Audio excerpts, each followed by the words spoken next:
What's going on, CFBS fam? So last week we talked about constantly varied and what that means. Today we're going to talk about functional movements.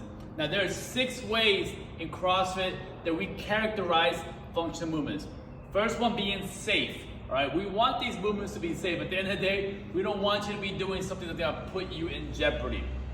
Second thing is that they're natural. The things that we do here, when we're sitting, we're lifting things off the ground, we're pressing, we're running, all these things, they are natural, they're in our DNA. They're just as natural as a dog wagging their tail, a bird flapping their wings.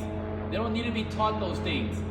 If you watch a toddler, a 1-year-old, 2-year-old, 3-year-old, they naturally squat. They pick up things with their chest up. They press up by pressing their arms out. So all these things are natural. They're built inside of us. The third way we characterize it is that they're essential. These functional movements are essential to our lives. There's 2 reasons why a nursing home exists. Is because people either lose strength or they lose flexibility. In other ways, they lose functionality, or they're not able to move. So your ability to squat, deadlift, press allows you to continue to move throughout life. The other 3 ways that we characterize functional movements is core to extremity, meaning we learn how to create power in our core and then out to our extremity. It's a timing thing. We see it in those push presses. We see it in those thrusters. We see it in wobble shots. We see it in those snatches. All that power is being driven through our core, then out to our extremities.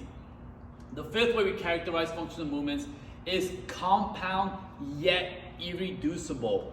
What we mean by this is that the movements you do inside of CrossFit gym, are built in one. Meaning, that you can't build these functional movements on their own. What I mean by that is, let's say that you go to 24-hour fitness and you do the leg presses, you do the leg extender, the hammy curls, you do calf raises, you do the abductors, you do all those movements on its own, and you're doing all the stacks on there, right? But then you walk into a CrossFit gym and I ask you to squat 135 pounds, what you're gonna see is that that person's legs start shaking. They're not able to build a squat on its own.